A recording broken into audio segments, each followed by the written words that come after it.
রাতের অন্ধকারে কিছু জায়গা শুধু অন্ধকার থাকে না, সেখানে লুকিয়ে থাকে কিছু অপূর্ণ আত্মার কান্না, কিছু চাপা পড়ে যাওয়া সত্য, আর কিছু এমন অভিশাপ যা প্রজন্মের পর প্রজন্ম মানুষকে তাড়া করে বেড়ায়। মানুষ ভাবে মৃত্যু মানেই সব শেষ। কিন্তু যদি কোনো আত্মার মৃত্যু স্বাভাবিক না হয়, যদি কেউ শেষ নিঃশ্বাস নেওয়ার আগে বিচার চেয়ে যায়, যদি সেই আত্মা বছরের পর বছর অপেক্ষা করে থাকে এমন একজন মানুষের জন্য যে তার কষ্টের কথা পৃথিবীর সামনে তুলে ধরবে। আজকের গল্প এমনই এক আত্মার, এক শ্মশানঘাটের, যেখানে রাত নামলেই বাতাস ভারী হয়ে যায়, যেখানে আগুন নিভে যাওয়ার পরও শোনা যায় কান্নার শব্দ, যেখানে মাঝরাতে ভেসে আসে নুপুরের আওয়াজ, আর যেখানে এক মৃত নারীর আত্মা আজও খুঁজে বেড়ায় তার হত্যাকারীকে। আপনারা শুনছেন হরর বাংলা। আলো নিভিয়ে মন শক্ত করে শুনুন, কারণ আজকের গল্প শ্মশানঘাটের আত্মা। রায়হান সেই রাতের পর থেকে ঠিকমতো ঘুমাতে পারছিল না। চোখ বন্ধ করলেই সে দেখতে পেত সেই মহিলাকে, কালো চুলে ঢাকা মুখ, ফ্যাকাশে চোখ, আর সেই ভয়ঙ্কর কণ্ঠ, তুমি কি আমার সত্যিটা প্রকাশ করবে? প্রথম রাত সে ভেবেছিল হয়তো ভয়ের কারণে তার মস্তিষ্ক এমন কিছু কল্পনা করেছে, কিন্তু দ্বিতীয় রাতেও একই ঘটনা ঘটল। রাত ঠিক 12টা বাজতেই তার ঘরের জানালায় 3 বার শব্দ হল, ঠক ঠক ঠক। রায়হান বিছানায় বসে পড়ল। তার বুকের ভেতর ধুকপুক শব্দ যেন পুরো ঘর জুড়ে শোনা যাচ্ছে। সে ধীরে ধীরে জানালার দিকে তাকাল। বাইরে কেউ নেই, কিন্তু জানালার কাঁচে ভেজা হাতের ছাপ, 5টা আঙুলের স্পষ্ট দাগ। রায়হান কয়েক সেকেন্ড তাকিয়ে রইল, তারপর সাহস করে জানালার কাছে গেল। হাত বাড়িয়ে কাঁচ ছুঁতেই তার শরীর কেঁপে উঠল। কাঁচ বরফের মতো ঠান্ডা। আর ঠিক তখনই তার কানের পাশে কেউ ফিসফিস করে বলল, আমাকে ভুলে গেলে? রায়হান ঘুরে দাঁড়াল। কেউ নেই, শুধু ঘরের এক কোণে রাখা আয়নাটা। আর সেই আয়নায় দেখা যাচ্ছে তার পেছনে দাঁড়িয়ে আছে সেই নারী। রায়হানের মুখ থেকে কোনো শব্দ বের হল না। আয়নার ভেতরের নারী ধীরে ধীরে মাথা কাত করল, তারপর আঙুল দিয়ে মেঝের দিকে ইশারা করল। রায়হান ভয়ে নিচে তাকাল। মেঝেতে কালো ছাই দিয়ে লেখা, পুরনো আগুনের নিচে সত্য লুকানো আছে। পরক্ষণেই বাতাসের ঝাপটায় ঘরের বাতি নিভে গেল। আবার আলো জ্বলার পর আয়নায় কেউ নেই। পরদিন সকালে রায়হান সিদ্ধান্ত নিল সে এই রহস্যের শেষ পর্যন্ত যাবে, কারণ সে বুঝে গেছে এটা কোনো সাধারণ ঘটনা নয়। কেউ একজন তাকে ডাকছে, কেউ একজন চাইছে তার অসমাপ্ত গল্প শেষ হোক। সে আবার সেই শ্মশানঘাটে যাওয়ার প্রস্তুতি নিল। যাওয়ার আগে সে এলাকার কয়েকজন বয়স্ক মানুষের সঙ্গে কথা বলল। প্রথমে কেউ কিছু বলতে চাইল না। সবাই অদ্ভুতভাবে চুপ করে গেল। শেষ পর্যন্ত একজন বৃদ্ধ ধীরে ধীরে বললেন, বাবা, ওই জায়গার কথা আর জিজ্ঞেস করো না। রায়হান বলল, কেন? সেখানে কি হয়েছে? বৃদ্ধ কিছুক্ষণ চুপ করে থাকলেন। তারপর নিচু গলায় বললেন, অনেক বছর আগে সেখানে একটা মেয়ের মৃত্যু হয়েছিল, কিন্তু সেটা স্বাভাবিক মৃত্যু ছিল না। রায়হানের চোখ বড় হয়ে গেল। কে ছিল সে? বৃদ্ধ দীর্ঘশ্বাস ফেললেন। কেউ জানে না তার আসল পরিচয়, শুধু জানে মৃত্যুর আগে সে অনেকবার সাহায্য চেয়েছিল, কিন্তু কেউ সাহায্য করেনি। তারপর এক রাতে তার দেহ ওই শ্মশানঘাটে পাওয়া যায়। রায়হান জিজ্ঞেস করল, তারপর?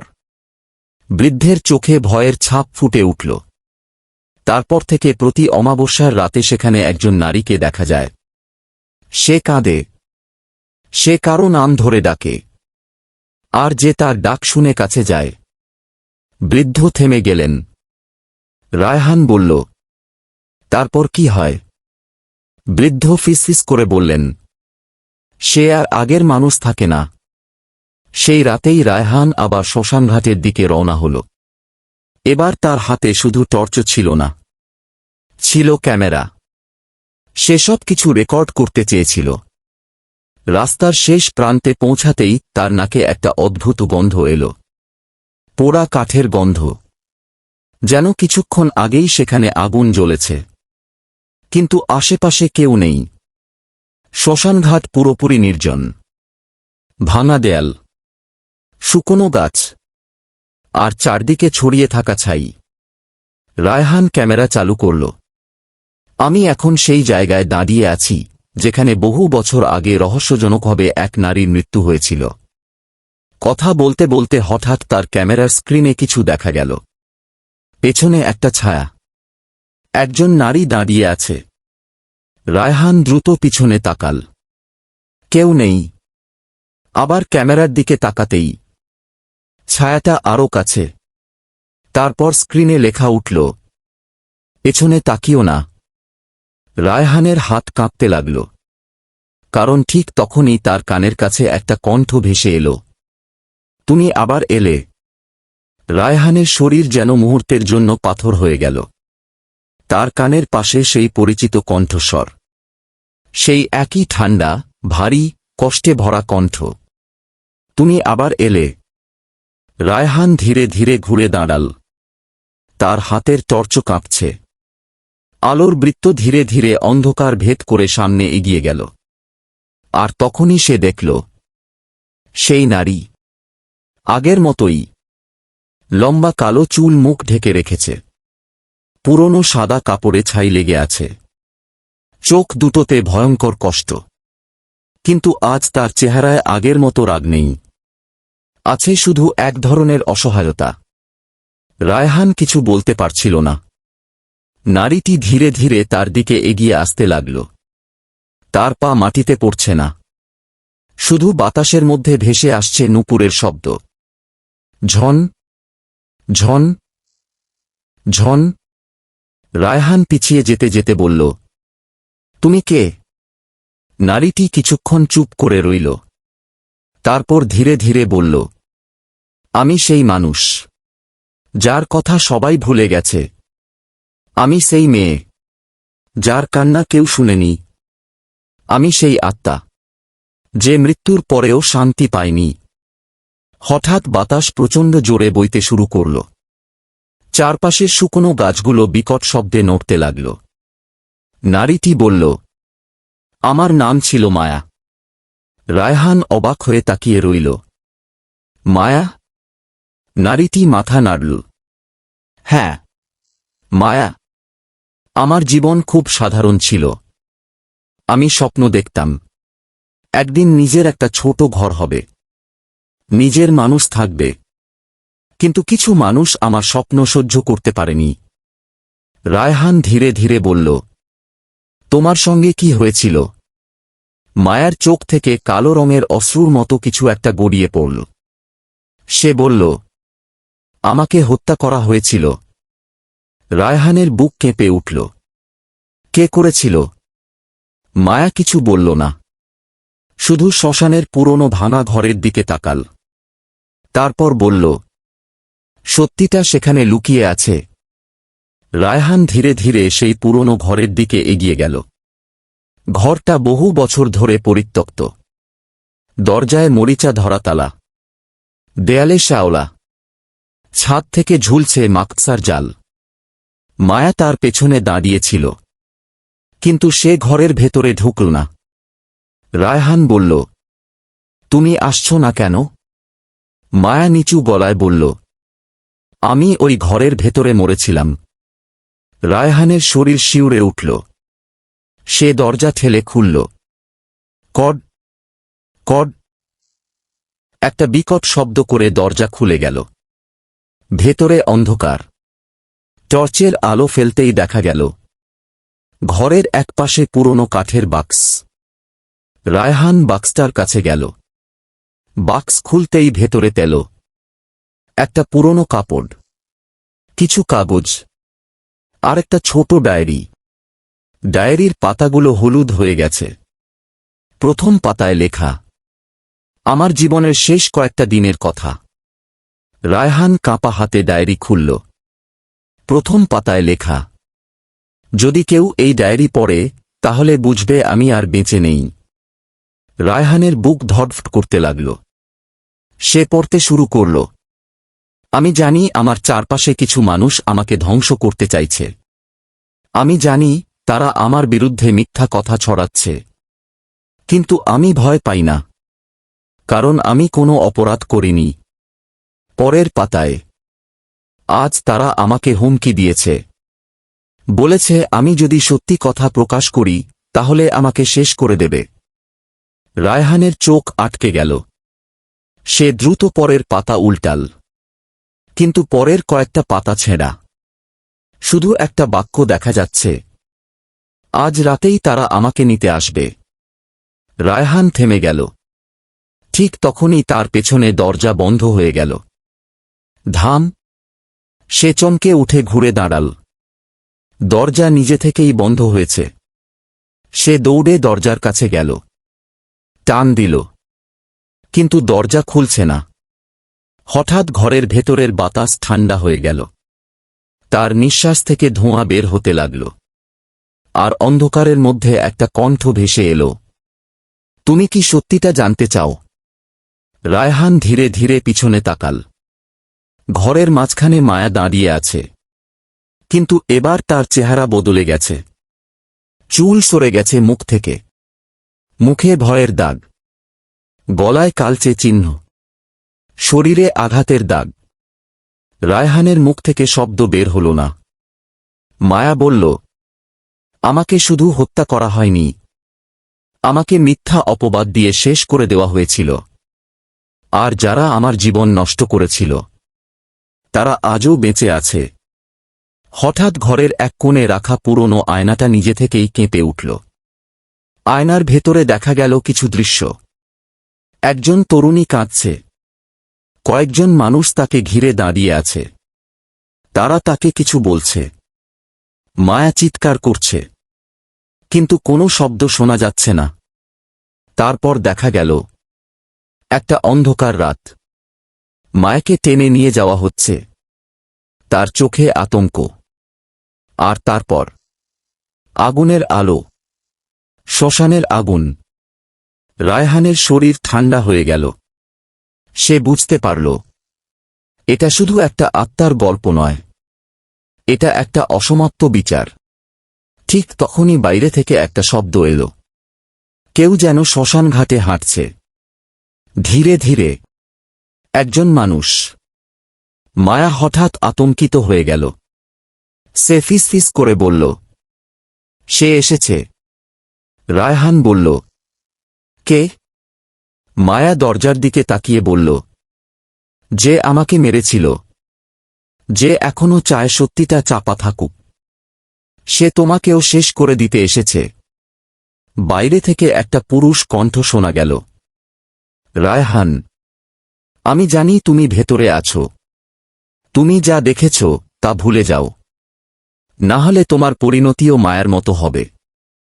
রায়হান স্তব্ধ হয়ে গেল, কারণ সেই কণ্ঠস্বর সে চিনতে পারল। এই কণ্ঠ সে আগে শুনেছে, কিন্তু কোথায়?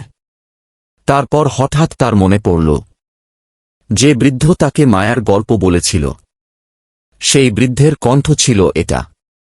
রায়হানের বুকের ভেতরটা কেঁপে উঠল। বাইরে দাঁড়িয়ে থাকা মানুষটার কণ্ঠ সে চিনতে পেরেছে। সেই বৃদ্ধ মানুষ, যে কয়েক ঘন্টা আগেও তাকে সাবধান করেছিল, যে বলেছিল, ওই জায়গার কথা আর জিজ্ঞেস করো না। কিন্তু এখন সেই মানুষই শ্মশানঘাটের অন্ধকার রাতে দাঁড়িয়ে তাকে হুমকি দিচ্ছে। রায়হান কিছুক্ষণ চুপ করে রইল। তারপর ধীরে ধীরে মায়ার দিকে তাকাল। মায়ার মুখে এবার ভয়ের ছাপ। সে ফিসফিস করে বলল, সে মিথ্যা বলবে। সে তোমাকে বিশ্বাস করাতে চাইবে যে আমি খারাপ, কিন্তু তুমি আমার কথা শেষ পর্যন্ত শুনবে। রায়হান মাথা নাড়ল। সে বুঝতে পারছিল, এই রাত শুধু ভয়ের নয়, এই রাত একটা পুরনো সত্য প্রকাশের রাত। বাইরে আবার সেই কণ্ঠ শোনা গেল, রায়হান, তুমি জানো না তুমি কি নিয়ে খেলছ। ওই আত্মা তোমাকে ব্যবহার করছে। ও তোমাকে বাঁচতে দেবে না। রায়হান দরজার দিকে তাকিয়ে বলল, আপনি কে? কিছুক্ষণ নীরবতা। তারপর উত্তর এলো, আমি সেই মানুষ যে এই জায়গার সত্য জানে। দরজা খোলো। রায়হান কিছু বলার আগেই মায়া তার হাত ধরে ফেলল। রায়হান চমকে উঠল, কারণ এতক্ষণে প্রথমবারের মতো মায়া তাকে স্পর্শ করেছে। তার হাত বরফের মতো ঠান্ডা। মায়া ধীরে ধীরে বলল, দরজা খুলবে না। যদি সে ভেতরে আসে, তাহলে অনেক বছর আগে যা শুরু হয়েছিল সেটা আবার শুরু হবে। রায়হান অবাক হয়ে জিজ্ঞেস করল, সে আসলে কে? মায়া কিছুক্ষণ চুপ করে থাকল। তারপর বলল, সে আমার বাবা ছিল। রায়হানের চোখ বড় হয়ে গেল। কি? মায়ার চোখে কষ্ট জমে উঠল। হ্যাঁ, যে মানুষ আমাকে পৃথিবীতে এনেছিল, সেই মানুষই আমার মৃত্যুর কারণ হয়েছিল। বহু বছর আগে। মায়া ছিল খুব সাধারণ একটা মেয়ে, শান্ত স্বভাবের, নিজের স্বপ্ন নিয়ে বাঁচতে চাওয়া একটা মেয়ে। কিন্তু তার জীবনে একটা অন্ধকার সময় নেমে আসে। তার বাবা ছিল অত্যন্ত কঠোর মানুষ।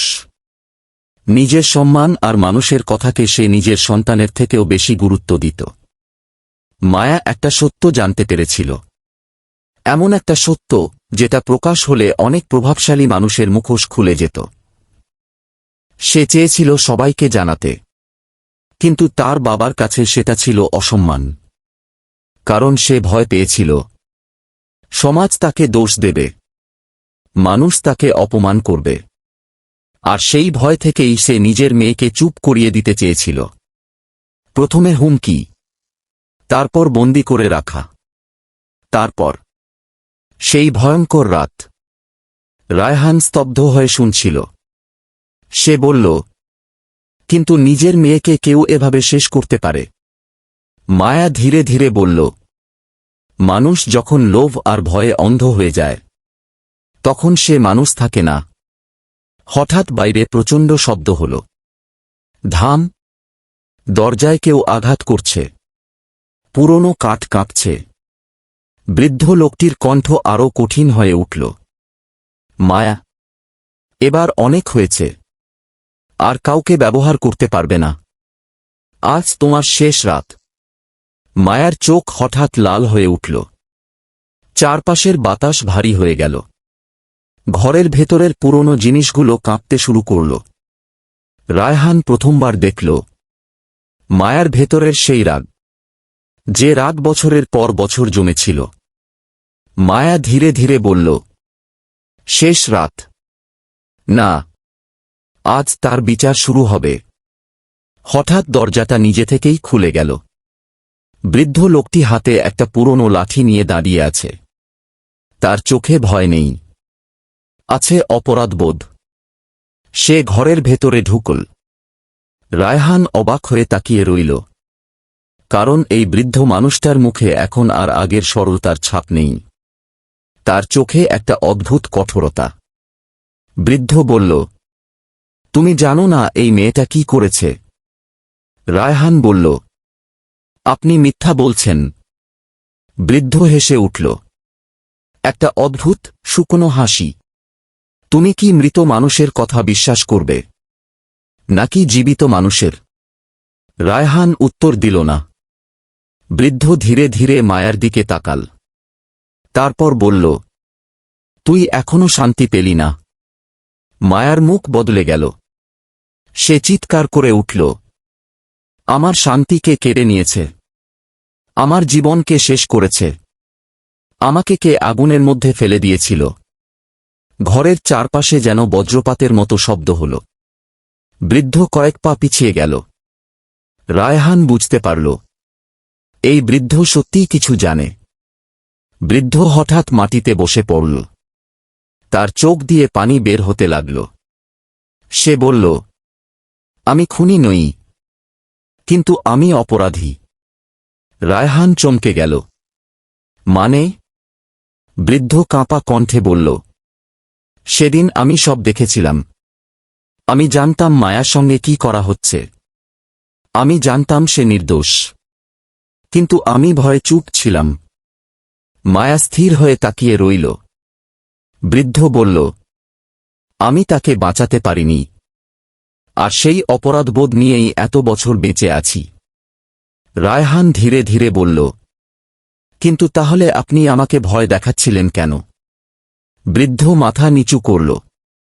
কারণ আমি ভয় পেয়েছিলাম মায়ার সত্য প্রকাশ হলে যারা আসল অপরাধী তারা আবার ফিরে আসবে। রায়হান বলল, আসল অপরাধী? বৃদ্ধ ধীরে ধীরে মাথা তুলল। তারপর বলল, মায়ার বাবা একা ছিল না, তার সঙ্গে আরও মানুষ ছিল, আর তাদের একজন আজও জীবিত। ঠিক তখনই শ্মশানঘাটের বাইরে আবার একটা শব্দ হল। কেউ ধীরে ধীরে হাঁটছে, কিন্তু এবার সেই পায়ের শব্দ মানুষের মতো নয়। ঠক ঠক ঠক, যেন কেউ লাঠি নিয়ে আসছে। মায়ার মুখ হঠাৎ আতঙ্কে ভরে গেল। সে ফিসফিস করে বলল, না, সে আসতে পারে না। রায়হান জিজ্ঞেস করল, কে? মায়া দরজার দিকে তাকিয়ে বলল, যে আমার বাবাকেও নিয়ন্ত্রণ করত, যে আসল শয়তান, যার জন্য আমার মৃত্যু হয়েছিল। দরজার বাইরে অন্ধকারে একটা ছায়া দেখা গেল। একটা ভারী কণ্ঠ ভেসে এলো, মায়া, এবার তোমার গল্প শেষ করার সময় এসেছে। দরজার বাইরে দাঁড়িয়ে থাকা ছায়াটা ধীরে ধীরে নড়ল। শুকনো মাটির ওপর ভারী পায়ের শব্দ। ঠক ঠক ঠক। মনে হচ্ছিল প্রতিটা শব্দের সঙ্গে সঙ্গে শ্মশানঘাটের বাতাস আরও ভারী হয়ে উঠছে। রায়হান নিঃশ্বাস আটকে দাঁড়িয়ে রইল। তার চোখ বারবার দরজার দিকে যাচ্ছে। কে আসছে? কেন মায়া এত ভয় পাচ্ছে? আর কে সেই মানুষ যার নাম শুনেই এত বছর পরেও একটা আত্মার চোখে আতঙ্ক দেখা দেয়? হঠাৎ দরজার সামনে দাঁড়ানো ছায়াটা বলল, মায়া, তুই এখনো এই পৃথিবীতে আটকে আছিস। কত বছর হয়ে গেল, তবুও তোর প্রতিশোধের আগুন নিভল না। মায়ার মুখের রং বদলে গেল। সে দাঁতে দাঁত চেপে বলল, তুই তুই এসেছিস। বাইরের মানুষটা ধীরে ধীরে ঘরের ভেতরে ঢুকল। রায়হান টর্চের আলো তার মুখের ওপর ফেলল, আর মুহূর্তের মধ্যে তার বুক কেঁপে উঠল। কারণ এই মানুষটাকে সে আগে দেখেছে। শুধু আজ নয়, অনেকবার। পুরনো কিছু খবরের ছবিতে, কিছু রহস্যজনক ঘটনার সঙ্গে জড়িত একজন মানুষ হিসেবে। কিন্তু সে কখনো ভাবেনি এই মানুষটার সঙ্গে মায়ার মৃত্যুর সম্পর্ক থাকতে পারে। লোকটার নাম ছিল করিম সাহেব। বয়স অনেক হয়েছে, চুল সাদা, চোখে মোটা চশমা, কিন্তু সেই চোখের ভেতরে ছিল এমন একটা নিষ্ঠুরতা যা বয়সেও কমেনি। সে ধীরে ধীরে হাসল। তুমি নিশ্চয়ই রায়হান। রায়হান চমকে উঠল। আপনি আমার নাম জানেন? করিম সাহেব বলল, যে মানুষ অতীত খুঁড়তে আসে তার খবর রাখা লাগে। বৃদ্ধ লোকটা হঠাৎ চিৎকার করে উঠল, তুমি এখানে কেন এসেছ? করিম সাহেব তার দিকে তাকিয়ে মুচকি হাসল। তুই এখনো বেঁচে আছিস? আমি তো ভেবেছিলাম অপরাধবোধে মরেই গেছিস। বৃদ্ধের চোখে রাগ আর কষ্ট একসঙ্গে ফুটে উঠল। তুই সব শেষ করে দিয়েছিলি, একটা নির্দোষ মেয়ের জীবন নষ্ট করেছিলি। করিম সাহেব ঠান্ডা গলায় বলল, চুপ কর। মৃত মানুষের জন্য এত কান্না করে লাভ কি? মায়ার চোখ হঠাৎ জ্বলজ্বল করে উঠল। ঘরের বাতাস মুহূর্তে ঠান্ডা হয়ে গেল। সে ধীরে ধীরে করিম সাহেবের দিকে এগিয়ে গেল। মৃত? তুই আমাকে মৃত বলছিস? যে রাতে আমাকে শেষ করেছিলি, সেই রাতে কি মনে হয়েছিল আমি সব ভুলে যাব? করিম সাহেব প্রথমবার একটু পিছিয়ে গেল। রায়হান বুঝতে পারছিল এই গল্পের অনেক কিছু এখনো অজানা। সে সাহস করে বলল, মায়ার সঙ্গে আসলে কি হয়েছিল? করিম সাহেব কিছুক্ষণ চুপ করে থাকল। তারপর হেসে বলল, তুমি সত্য জানতে চাও? ঠিক আছে, শুনো, কিন্তু মনে রেখো, সব সত্যি শোনার পর মানুষ আগের মতো থাকতে পারে না। অনেক বছর আগে মায়া ছিল খুব সাহসী একটা মেয়ে। সে অন্যায় দেখলে চুপ থাকত না। একদিন সে জানতে পারে কিছু মানুষ গোপনে অনেক বড় অপরাধ করছে। মানুষের দুর্বলতাকে ব্যবহার করে তারা নিজেদের স্বার্থ হাসিল করছিল। মায়া প্রমাণ জোগাড় করতে শুরু করে।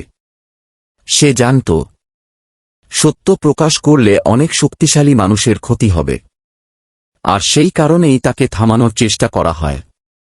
প্রথমে ভয় দেখানো হয়, তারপর তাকে একা করে দেওয়া হয়। কিন্তু মায়া থামেনি। সে বলেছিল, সত্যকে আগুন দিয়ে পোড়ানো যায় না, কিন্তু যারা অপরাধ করে তারা সত্যকে ভয় পায়। সেই রাতেই তাকে ডেকে নেওয়া হয়েছিল।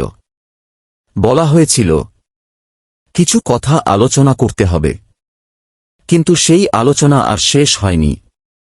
রায়হান ধীরে ধীরে বলল, তাহলে মায়াকে হত্যা করা হয়েছিল? করিম সাহেব চুপ করে রইল। তার নীরবতাই যেন সব উত্তর দিয়ে দিল। মায়া বলল, হ্যাঁ, আমাকে হত্যা করা হয়েছিল, কিন্তু আমার আত্মা এখানে আটকে আছে শুধু প্রতিশোধের জন্য নয়। আরও একটা কারণ আছে। রায়হান তাকাল। কি কারণ? মায়া ধীরে ধীরে বলল, আমার কাছে এমন একটা প্রমাণ আছে যেটা বের হলে সব অপরাধীর মুখোশ খুলে যাবে। করিম সাহেবের মুখ হঠাৎ কঠিন হয়ে গেল। না, এটা হতে পারে না। মায়া হাসল। তুই ভেবেছিলি আগুনে সব পুড়ে গেছে। না, একটা জিনিস আমি লুকিয়ে রেখেছিলাম। রায়হান অবাক হয়ে বলল, কোথায়? মায়া শ্মশানঘাটের পুরনো চুল্লির দিকে তাকাল। যেখানে আমার শেষ আগুন জ্বলেছিল, সেখানেই লুকিয়ে আছে সত্য। হঠাৎ পুরো শ্মশানঘাট কেঁপে উঠল। মাটির নিচ থেকে যেন কোনো শব্দ আসছে, যেন কেউ সাহায্যের জন্য ডাকছে। রায়হান মাটির দিকে তাকাল। ছাইয়ের নিচ থেকে ধীরে ধীরে একটা পুরনো বাক্স বেরিয়ে আসছে। নিজে থেকেই। বৃদ্ধ লোকটা কাঁপা গলায় বলল, এটা তো সেদিনের বাক্স। করিম সাহেবের মুখ ফ্যাকাশে হয়ে গেল। সে চিৎকার করে বলল, না, এটা বের হতে দেওয়া যাবে না। সে দ্রুত বাক্সটার দিকে এগিয়ে গেল। কিন্তু তার আগেই মায়া তার সামনে এসে দাঁড়াল। প্রথমবার রায়হান দেখল একটা আত্মার রাগ কতটা ভয়ঙ্কর হতে পারে।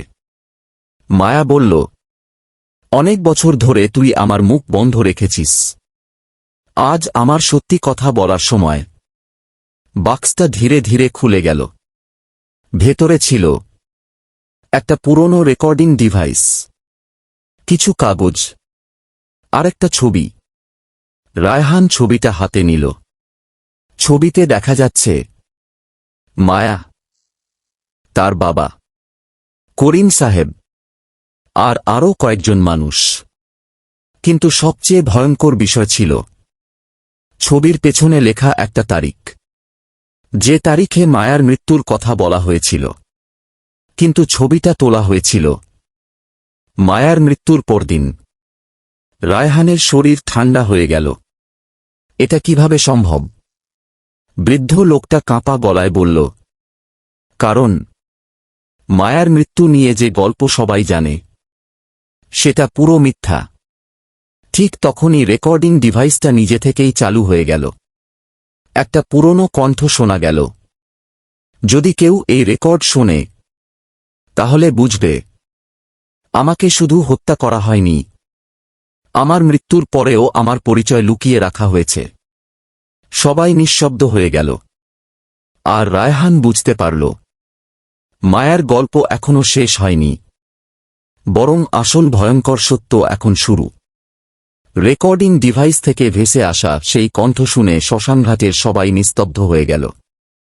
চারপাশে শুধু বাতাসের শব্দ, শুকনো পাতার ঘর্ষণ, আর দূরে কোথাও একটা অচেনা পাখির ডাক। রায়হানের হাত কাঁপছিল। কারণ সে বুঝতে পারছিল এই রেকর্ডিংয়ের ভেতরে লুকিয়ে আছে এমন একটা সত্য যেটার জন্য একটা মানুষ মৃত্যুর পরেও শান্তি পায়নি। রেকর্ডিংয়ে আবার শব্দ ভেসে এলো, আমার নাম মায়া। যদি তুমি এই কথা শুনে থাকো তাহলে বুঝবে আমি আর বেঁচে নেই। কিন্তু আমার সঙ্গে যা হয়েছে সেটা যেন আর কারো সঙ্গে না হয়। কণ্ঠটা কিছুক্ষণ থেমে গেল। তারপর একটা চাপা কান্নার শব্দ শোনা গেল। রায়হানের শরীর শিউরে উঠল, কারণ সে বুঝতে পারছিল এটা মায়ার মৃত্যুর আগের শেষ কথা। রেকর্ডিংয়ে মায়া বলতে শুরু করল, আমি অনেক দিন ধরে জানতাম কিছু মানুষ আমার ওপর নজর রাখছে। তারা চায়নি আমি সত্যিটা প্রকাশ করি, কারণ আমি এমন কিছু প্রমাণ পেয়েছিলাম যা তাদের সবকিছু ধ্বংস করে দিতে পারত। আমি ভেবেছিলাম আমার নিজের মানুষগুলো আমাকে রক্ষা করবে, কিন্তু আমি ভুল ছিলাম। একটা দীর্ঘ নীরবতা। তারপর মায়ার কণ্ঠ আরও ভারী হয়ে উঠল, সবচেয়ে বড় বিশ্বাসঘাতকতা এসেছিল আমার নিজের পরিবার থেকে। রায়হান ধীরে ধীরে করিম সাহেবের দিকে তাকাল। লোকটার মুখে এবার আর আগের আত্মবিশ্বাস নেই, তার চোখে আতঙ্ক। সে হঠাৎ চিৎকার করে উঠল, বন্ধ করো এটা, এটা মিথ্যা। কিন্তু রেকর্ডিং বন্ধ হল না, বরং শব্দ আরও পরিষ্কার হয়ে উঠল। মায়া বলছিল, আমাকে এখানে আনা হয়েছিল এই শ্মশান ঘাটে। বলা হয়েছিল কিছু লোকের সঙ্গে কথা বলতে হবে, কিন্তু আমি বুঝতে পেরেছিলাম তারা আমাকে বাঁচতে দেবে না। হঠাৎ শ্মশানঘাটের পুরনো চুল্লির আগুন নিজে থেকেই জ্বলে উঠল, যেখানে বহু বছর ধরে কোনো আগুন জ্বলেনি। লালচে আগুনের আলোয় পুরো জায়গাটা ভয়ঙ্কর হয়ে উঠল। মায়া ধীরে ধীরে আগুনের দিকে তাকাল, তার চোখে অদ্ভুত কষ্ট। এই জায়গাতেই আমার শেষ রাত ছিল। রায়হান ধীরে বলল, তোমার শরীর কি এখানেই পুড়িয়ে দেওয়া হয়েছিল? মায়া মাথা নাড়ল, না, আমার শরীর এখানে আনা হয়েছিল অন্য উদ্দেশ্যে। তারা চেয়েছিল সবাই ভাবুক আমি মারা গেছি, কিন্তু আসল ঘটনা কেউ জানত না। বৃদ্ধ লোকটি হঠাৎ কাঁদতে শুরু করল। সে বলল, আমি সব দেখেছিলাম, কিন্তু কিছু করতে পারিনি। রায়হান তার দিকে তাকাল, আপনি কি দেখেছিলেন? বৃদ্ধ চোখ মুছে বলল, সেদিন রাতে আমি এখানে পাহারা দিচ্ছিলাম। আমি দেখেছিলাম কয়েকজন মানুষ মায়াকে নিয়ে এসেছে, তার সঙ্গে ঝগড়া করছিল। মায়া বারবার বলছিল সে সত্যিটা প্রকাশ করবে। তারপর বৃদ্ধের গলা আটকে গেল। তারপর একটা চিৎকার শুনেছিলাম, এমন একটা চিৎকার যেটা আমি আজও ভুলতে পারিনি। করিম সাহেব হঠাৎ রাগে চিৎকার করে উঠল, চুপ, সবাই চুপ করো। তারপর সে রায়হানের দিকে তাকিয়ে বলল, তুমি বুঝতে পারছ না, তুমি যাকে নির্দোষ ভাবছ সে আসলে একটা অভিশপ্ত আত্মা। সে তোমাকে ব্যবহার করছে। রায়হান শান্ত গলায় বলল, তাহলে সত্যি থেকে আপনি এত ভয় পাচ্ছেন কেন? এই কথাটা শুনে করিম সাহেব চুপ হয়ে গেল। হঠাৎ মায়া রায়হানের কাছে এসে দাঁড়াল। তার কণ্ঠ এবার অনেক শান্ত। রায়হান, আমার একটা অনুরোধ আছে। রায়হান বলল, কি? মায়া বলল, আমার প্রতিশোধ চাই না, আমি শুধু চাই সত্যিটা সবাই জানুক। কারণ যতদিন মিথ্যা বেঁচে থাকবে ততদিন আমার আত্মা মুক্তি পাবে না। রায়হান মাথা নাড়ল, আমি তোমার সত্য প্রকাশ করব। ঠিক সেই মুহূর্তে করিম সাহেব হঠাৎ পকেট থেকে একটা পুরনো ছুরি বের করল। তার চোখে উন্মাদনা। সে ফিসফিস করে বলল, একবার একটা মেয়েকে থামিয়েছিলাম, আজ আরেকজনকে থামাব। রায়হান পিছিয়ে গেল। বৃদ্ধ চিৎকার করে উঠল, না, তুই আবার একই ভুল করতে পারিস না। করিম সাহেব ছুরি নিয়ে রায়হানের দিকে এগিয়ে আসতে লাগল। কিন্তু কয়েক পা যাওয়ার পর হঠাৎ সে থেমে গেল, কারণ তার সামনে দাঁড়িয়ে আছে মায়া। মায়ার চেহারা বদলে গেছে।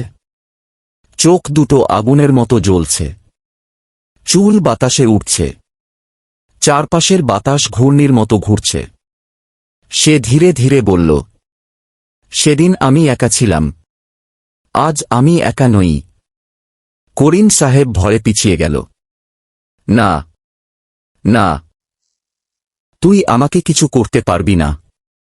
মায়া মৃদু হাসল। আমি তোকে স্পর্শ করব না, কারণ তোর বিচার আমি করব না।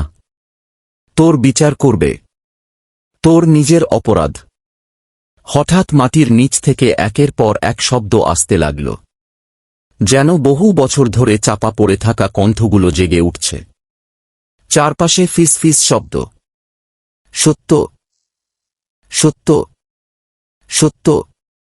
করিম সাহেব কানে হাত দিয়ে বসে পড়ল। সে চিৎকার করতে লাগল, বন্ধ করো, বন্ধ করো। কিন্তু শব্দ থামল না। রায়হান বুঝতে পারল, এই শ্মশানঘাট শুধু মায়ার আত্মার জায়গা নয়, এখানে আরও অনেক অজানা কান্না জমে আছে, অনেক মানুষের অপূর্ণ গল্প, অনেক অন্যায়ের সাক্ষী। আর আজ সেই সব সত্য প্রকাশ পাওয়ার সময় এসেছে। হঠাৎ রেকর্ডিং ডিভাইসের শেষ অংশ চালু হল। মায়ার কণ্ঠ শোনা গেল। যে এই রেকর্ড পাবে, সে যেন জানে, আমার মৃত্যুর আসল কারণ শুধু প্রতিশোধ নয়, আরও বড় একটা রহস্য আছে। কারণ আমাকে হত্যার পরও কেউ আমার কবরের কাছে প্রতি রাতে আসে। রায়হানের চোখ বড় হয়ে গেল। কেউ আসে?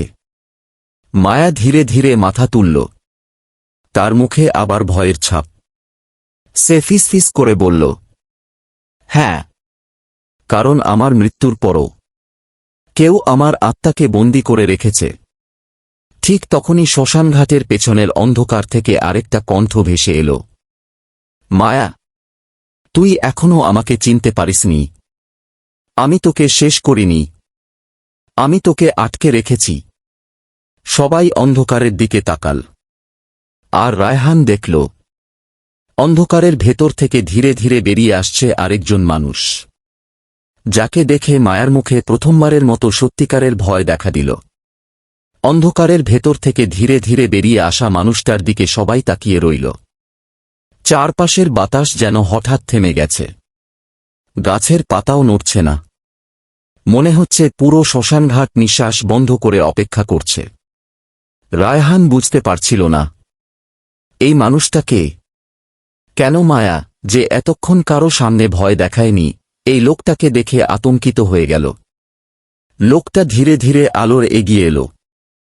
তার পরনে পুরনো কালো পোশাক, মুখে গভীর দাগ, চোখ দুটো অস্বাভাবিক শান্ত। কিন্তু সেই শান্ত চোখের ভেতরে লুকিয়ে আছে ভয়ঙ্কর নিষ্ঠুরতা। মায়া ফিসফিস করে বলল, না, এটা হতে পারে না। তুই তো মারা গিয়েছিলি। লোকটা মৃদু হাসল। মৃত্যু আমার জন্য নয়, মায়া। আমি তোকে ছেড়ে যাওয়ার জন্য জন্মাইনি। রায়হান অবাক হয়ে তাকিয়ে রইল।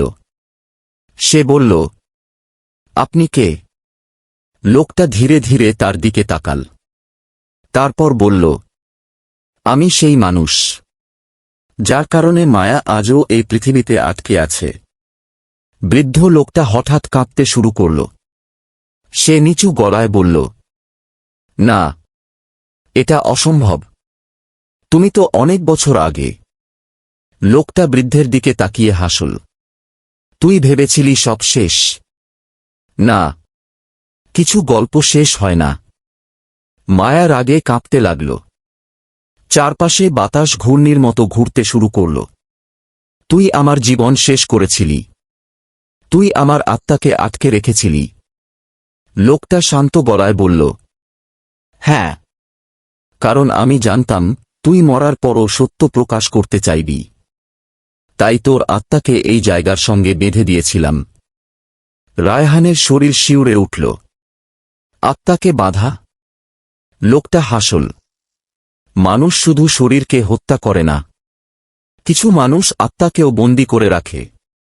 মায়া চিৎকার করে উঠল, তুই কেন এটা করেছিলি? লোকটা কিছুক্ষণ চুপ করে রইল। তারপর বলল, কারণ তুই এমন একটা জিনিস জেনে গিয়েছিলি যেটা পৃথিবীর সামনে আসলে অনেক মানুষের জীবন শেষ হয়ে যেত। রায়হান বলল, কি জিনিস? লোকটা তার দিকে তাকিয়ে বলল, এই শ্মশানঘাটের নিচে লুকিয়ে আছে এমন কিছু যার জন্য এত বছর ধরে মানুষ মারা গেছে। রায়হানের বুক ধড়ফড় করতে লাগল। সে বুঝতে পারছিল মায়ার গল্পের পেছনে আরও বড় রহস্য আছে। শুধু একটা হত্যা নয়, শুধু একটা আত্মার প্রতিশোধ নয়, এর পেছনে লুকিয়ে আছে আরও ভয়ঙ্কর কিছু। লোকটা ধীরে ধীরে পুরনো চুল্লির কাছে গেল। সে মাটিতে হাত রাখল।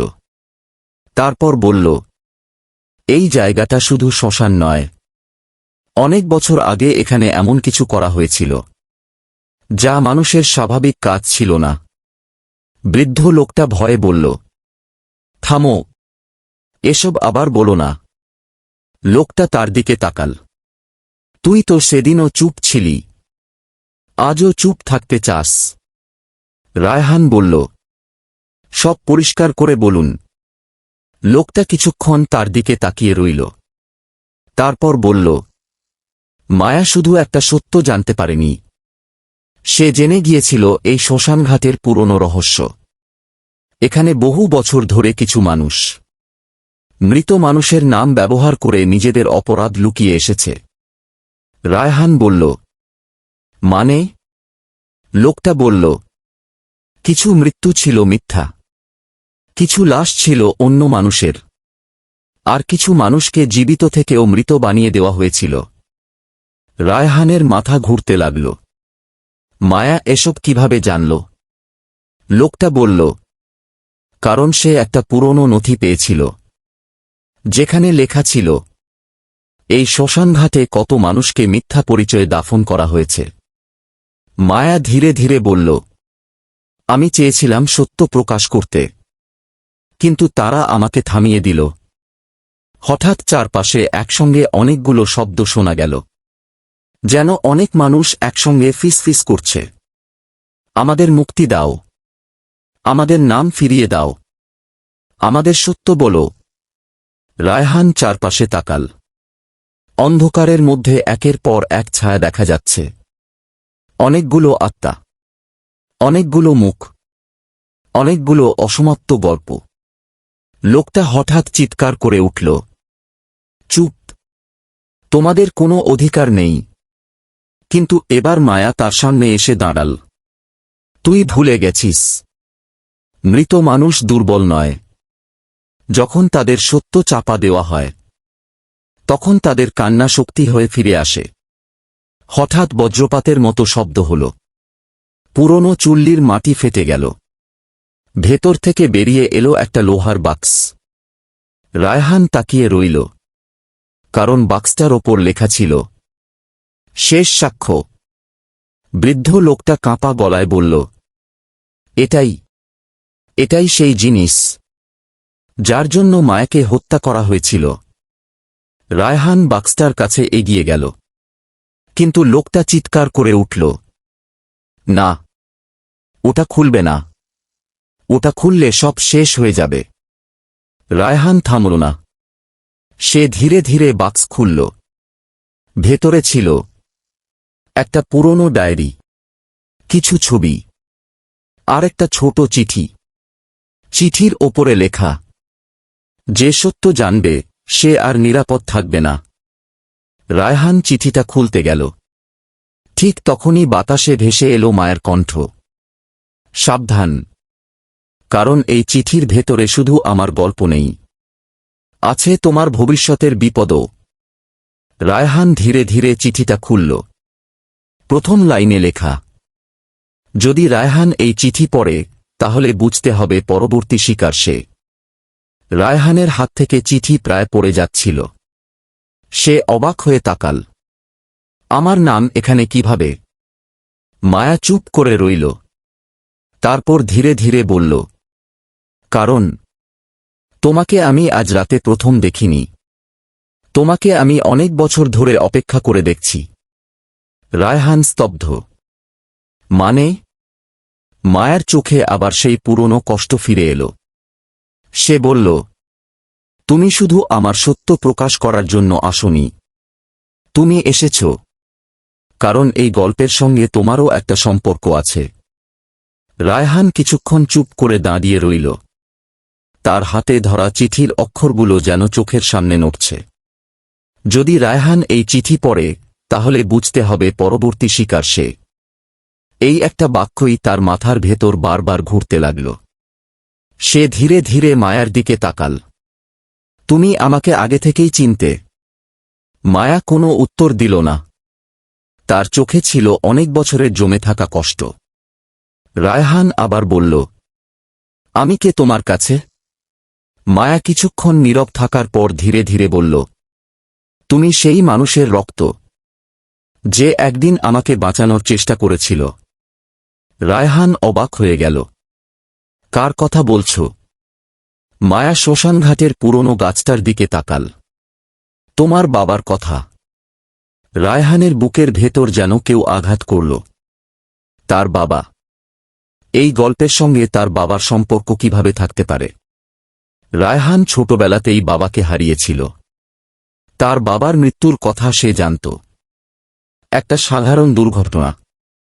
কিন্তু আজ প্রথমবার তার মনে হল, সেই গল্পটাও হয়তো পুরো সত্য ছিল না। সে কাঁপা গলায় বলল, আমার বাবা তোমাকে চিনতেন? মায়া ধীরে মাথা নাড়ল। হ্যাঁ, তিনি ছিলেন একমাত্র মানুষ যিনি আমার কথা বিশ্বাস করেছিলেন। বহু বছর আগে, যখন মায়া বুঝতে পেরেছিল তার চারপাশের মানুষ তাকে ধ্বংস করার পরিকল্পনা করছে, তখন সে একজনের কাছে সাহায্য চেয়েছিল। সেই মানুষ ছিল রায়হানের বাবা। তিনি জানতেন না পুরো ঘটনা, কিন্তু তিনি বুঝেছিলেন মায়া বিপদে আছে। তিনি চেষ্টা করেছিলেন সত্য প্রকাশ করতে। তিনি কিছু প্রমাণও সংগ্রহ করেছিলেন, কিন্তু অপরাধীরা সেটা জানতে পেরে যায়। আর তারপর তারা শুধু মায়াকে নয়, রায়হানের বাবাকেও সরিয়ে দিতে চেয়েছিল। রায়হান স্তব্ধ হয়ে গেল। তাহলে আমার বাবার মৃত্যুও? মায়া চোখ বন্ধ করল। হ্যাঁ, সেটাও স্বাভাবিক ছিল না। এই কথা শুনে রায়হানের মাথার ভেতর পুরনো স্মৃতিগুলো ঘুরতে লাগল। ছোটবেলায় সে মনে করতে পারল, এক রাতে তার বাবা খুব চিন্তিত ছিলেন। বারবার একটা পুরনো ডায়েরি লুকাচ্ছিলেন। তিনি মাকে বলেছিলেন, যদি আমার কিছু হয়, এটা রায়হানের কাছে পৌঁছে দিও। কিন্তু সেই ডায়েরি আর কখনো পাওয়া যায়নি। রায়হান এত বছর ধরে ভেবেছিল, হয়তো সব হারিয়ে গেছে। কিন্তু আজ সে বুঝতে পারল, কিছু জিনিস হারায় না, কিছু সত্য অপেক্ষা করে। হঠাৎ করিম সাহেব চিৎকার করে উঠল, এই সব বাজে কথা। পুরনো মৃত মানুষদের গল্প শুনে তুমি কি প্রমাণ করতে চাও? রায়হান তার দিকে তাকাল। আপনি এত ভয় পাচ্ছেন কেন? করিম সাহেব কিছু বলল না। রায়হান বুঝে গেল, নীরবতাই অনেক সময় সবচেয়ে বড় স্বীকারোক্তি। ঠিক তখনই সেই অন্ধকার লোকটা আবার সামনে এগিয়ে এলো। সে ধীরে ধীরে বলল, রায়হান, তুমি এখনো বুঝতে পারছ না। তোমার বাবা শুধু সত্য জানত না, সে এমন একটা জিনিস রেখে গেছে যেটা এখনো আমাদের ধ্বংস করতে পারে। রায়হান বলল, কি জিনিস? লোকটা মুচকি হাসল। তোমার বাবার শেষ লেখা। মায়া হঠাৎ চমকে উঠল। না, ওটা এখানে নেই। লোকটা বলল, তুই ভুল করছিস। তোর ভাবার চেয়েও কাছেই আছে। তারপর সে শ্মশানঘাটের মাটির দিকে তাকাল। কারণ তোর বাবা জানত, সত্য লুকানোর সবচেয়ে নিরাপদ জায়গা হল যেখানে সবাই ভয় পায় যেতে। রায়হান ধীরে ধীরে চারপাশে তাকাল। তার চোখ পড়ল সেই পুরনো চুল্লির দিকে। মায়া বলল, না, ওখানে যেও না। রায়হান অবাক হয়ে বলল, কেন? মায়া নিচু গলায় বলল, কারণ ওই জায়গাতেই আমার শেষ মুহূর্ত ছিল। কিন্তু রায়হান থামল না। সে ধীরে ধীরে চুল্লির কাছে গেল, মাটি খুঁড়তে শুরু করল। কয়েক মিনিট পর তার হাত একটা শক্ত জিনিসে লাগল। সে মাটি সরিয়ে বের করল একটা পুরনো ধাতব বাক্স। বাক্সটার ওপর খোদাই করা রায়হানের জন্য। সবাই অবাক হয়ে গেল। রায়হানের হাত কাঁপতে লাগল। এটা কিভাবে সম্ভব? তার বাবা বহু বছর আগে মারা গেছে, তবুও তার নাম লেখা বাক্স এখানে কিভাবে? সে ধীরে ধীরে বাক্স খুলল। ভেতরে ছিল একটা পুরনো কলম, কিছু কাগজ, আর একটা ছবি। ছবিটা হাতে নিয়ে রায়হান জমে গেল, কারণ ছবিতে ছিল তার বাবা, মায়া, আর একজন ছোট শিশু। রায়হান ছবিটা ভালো করে দেখল। তারপর তার চোখে পানি চলে এলো, কারণ ছবির পেছনে লেখা ছিল মায়ার শেষ আশ্রয়, আমার নিজের সন্তান। রায়হানের মাথা ঘুরে গেল। সে ফিসফিস করে বলল, এটা কিভাবে সম্ভব? মায়া ধীরে ধীরে তার দিকে তাকাল। তার চোখে ছিল অশ্রু। সে বলল, কারণ তুমি শুধু আমার গল্পের সাক্ষী নও, তুমি এই গল্পের একটা অংশ। ঠিক তখনই শ্মশানঘাটের সব আগুন একসঙ্গে জ্বলে উঠল। আকাশ কালো হয়ে গেল, আর সেই অন্ধকার লোকটা প্রথমবার আতঙ্কিত হয়ে চিৎকার করে উঠল, না, এটা হতে পারে না, সে ফিরে এসেছে। রায়হান পিছনে তাকাল। অন্ধকারের মধ্যে একটা নতুন ছায়া দাঁড়িয়ে আছে। একজন পুরুষ, যার মুখ সে স্পষ্ট দেখতে পাচ্ছে না, কিন্তু সেই কণ্ঠ সে চেনে, কারণ সেই কণ্ঠ সে ছোটবেলায় শুনেছিল। রায়হান, আমি তোমার বাবা। শ্মশানঘাটের চারপাশে যেন হঠাৎ সময় থেমে গেল।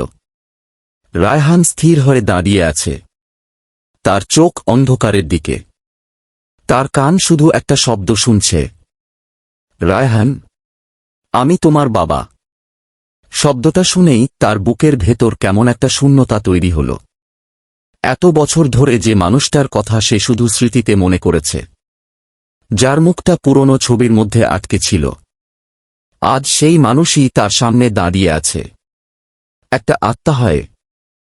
রায়হান কাঁপা গলায় বলল, বাবা। অন্ধকারের ভেতরের ছায়াটা ধীরে ধীরে এগিয়ে এলো। আলোয় তার মুখ স্পষ্ট হল। রায়হানের চোখ দিয়ে পানি বের হয়ে গেল। এটা সেই মুখ, যেটা সে ছোটবেলার ছবিতে দেখেছে, যে মুখের হাসি তার মনে আজও রয়ে গেছে। তার বাবা। তুমি এত বছর কোথায় ছিলে? রায়হানের কণ্ঠ ভেঙে গেল। কেন আমাকে একা রেখে গেলে?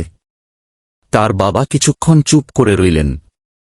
তারপর ধীরে বললেন, আমি যেতে চাইনি, বাবা। আমাকে যেতে বাধ্য করা হয়েছিল। রায়হানের চোখে রাগ জমে উঠল। কারা করেছিল?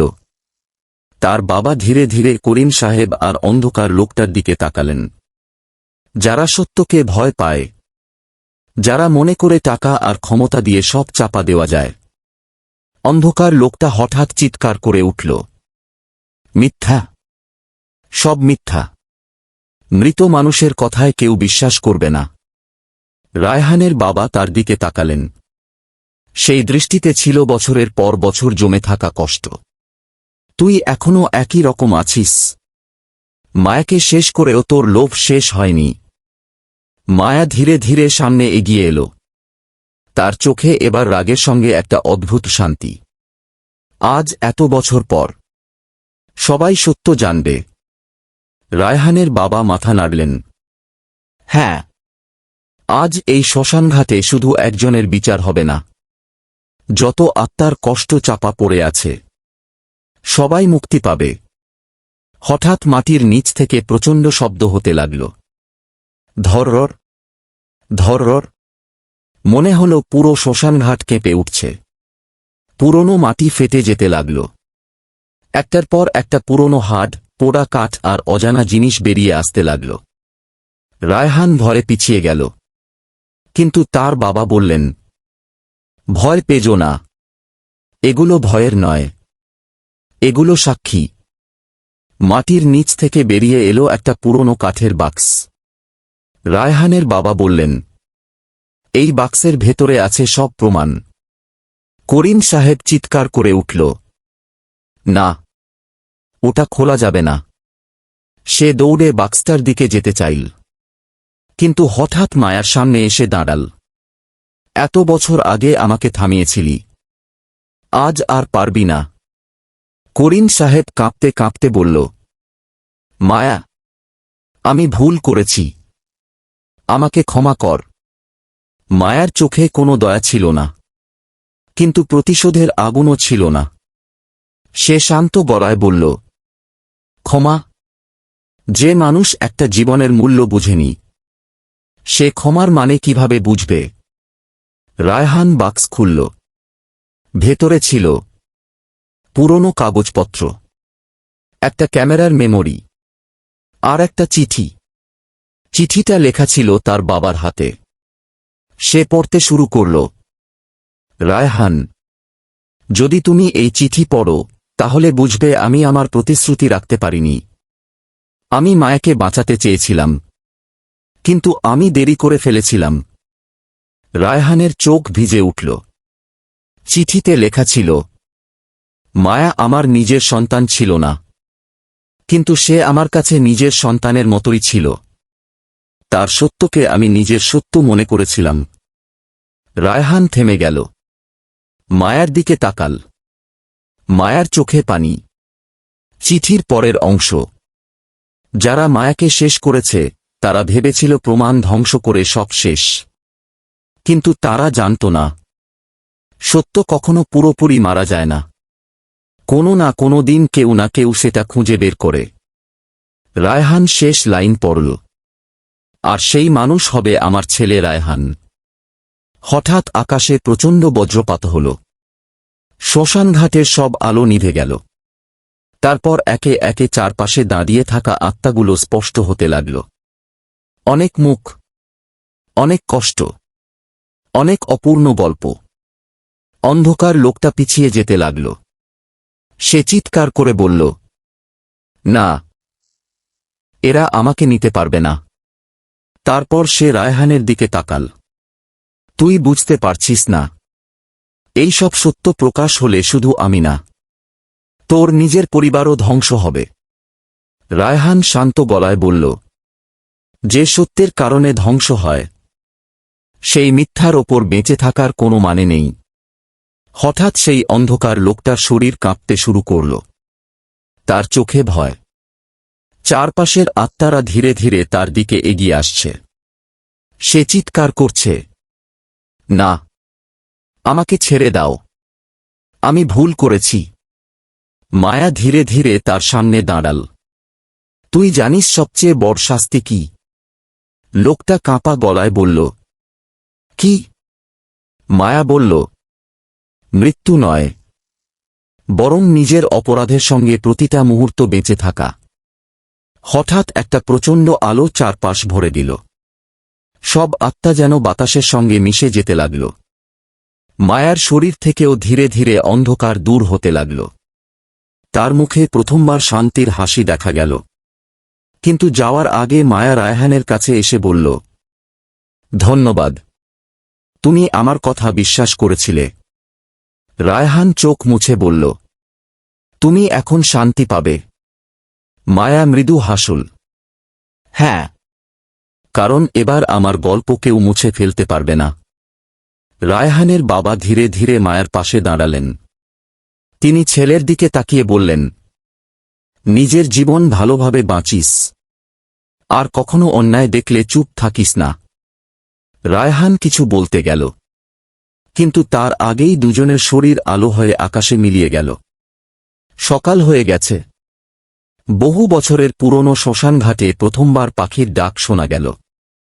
বাতাসে আর সেই ভারী অনুভূতি নেই, আর কোনো কান্নার শব্দ নেই, শুধু একটা অদ্ভুত শান্তি। কিন্তু রায়হান যখন ফিরে যাওয়ার জন্য হাঁটতে শুরু করল তখন তার চোখ পড়ল মাটির ওপর।